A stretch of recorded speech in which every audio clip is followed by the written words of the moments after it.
Hello everyone, welcome to my YouTube channel. आज हामीले mix veg अचारको रेसिपी लिएर आएका छौँ।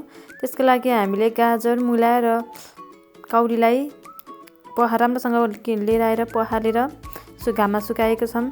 हामीले यसलाई 2 दिन सुकाउनु पर्छ भने लसुनलाई, अदुवालाई र मटरको सागलाई चाहिँ 1 दिन मात्र सुकाउँदा हुन्छ। हामीले यसलाई 1 दिन मात्रै सुकायौँ मटरको सागलाई।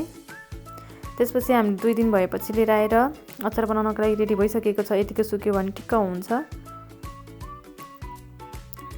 हाम्रो राम्रोसँग सुकिसकेको छ। त्यसै गरी अचार बनाउनको लागि हामीले जहिले पनि तोरीको तेल लिनुपर्छ र मैले 5 फुरन लिएको छु। यो पसलहरूमा पाउँछ, यो प्याकेट किन्न पाइन्छ। र यसमा मैले तोरी पनि एड गरेकी छु। तोरी चाहिँ मैले छुट्टै किनेर राखेकी छु। सुरुमा हामीले तोरीलाई भुट्छौँ अचार बनाउनको लागि। तोरीलाई 2 मिनेट जति भुटेपछि फेरि 5 फुरनलाई भुट्छौँ। यसलाई पनि भुटेर हामी निकाल्छौँ।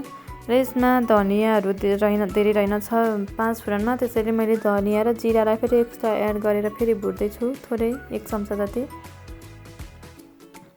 यसलाई पनि 1 मिनेट जति भुटेपछि ठिक्कको हुन्छ। र मैले सिलौटामा पिसेर सबैलाई तयारी बनाउन लागिरहेकी छु। यसलाई हामीले मसिनो बनाउनु पर्दैन, ठिकै बनाएर पिस्दा हुन्छ। र हाम्रो पिसेर रेडी भइसकेको छ तोरी र 5 फुरन। तयारी भइसकेको छ। यो सबै मसला रेडी भएको छ। हामी यसलाई राख्छौँ र तोरीको तेल पनि तताएर हामी यसमा राख्नेछौँ अहिले।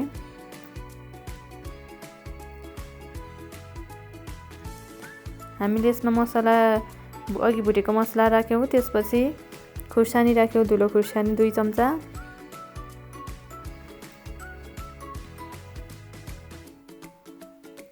त्यसै गरी नुन राख्यो स्वादअनुसार 1 चम्चा र आधी।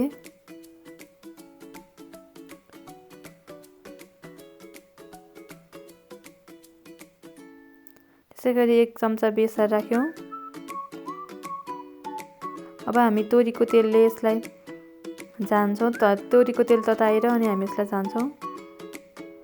तोरीको तेललाई मैले 3 कप जति राखेँ। मैले मटर कोसा मिसाएर अर्कै बट्टामा राखेको थिएँ। मैले त्यसको भिडियो बनाउन बिर्सेछु, त्यसैले त्यो चाहिँ स्किप भएको छ भिडियोमा। मटर कोसा राखेको पनि यसरी नै बनाउने हो हामीले। हरियो मटरको पनि यसरी नै मिक्स गरेर बनाउँछौँ हामीले। सेम प्रोसेस हो। र हजुरहरूले मुलाको बनाउनु भयो भने नि यसरी नै हो। र अब हामी यसलाई मजाले मिक्स गर्छौँ। मुलाको मात्रै बनाउँदा पनि हजुरहरूले यसरी नै बनाउनु होला। हामीले एकदमै ध्यान दिनुपर्ने कुरा भनेको चाहिँ हामीले चिसो एउटा पनि केही भाँडाहरू केही चिसो हुन्न। चम्चा, हाम्रो हातहरू अचार बनाउँदा यहाँ कति पनि पानीहरू पार्नु हुँदैन हामीले। र हामीले अचार बनाएर राख्ने भाँडा पनि एकदम सफा हुनुपर्छ। फोहोरहरू भयो भने त्यसमा किटाणुहरू हुन्छ, अचार बिग्रिने सम्भावना बढी हुन्छ। र हाम्रो अचार मोलेर तयारी भइसकेको छ। मैले मटर कोसाको चाहिँ भिडियो स्किप बिर्सेछु। मटर कोसा पनि हालेर बनाएको थिएँ अर्को बट्टामा, भिडियो बनाउन बिर्सेछु। यसरी हाम्रो अचार तयारी भएको छ। यसरी बनाएको अचार वर्षौँसम्म पनि टिक्छ, एकदमै मिठो हुन्छ। घाममा सुकाउनुहोस् 10 दिन जति तयारी हुन्छ। अनि र हजुर पनि यसरी नै बनाएर खानुहोला।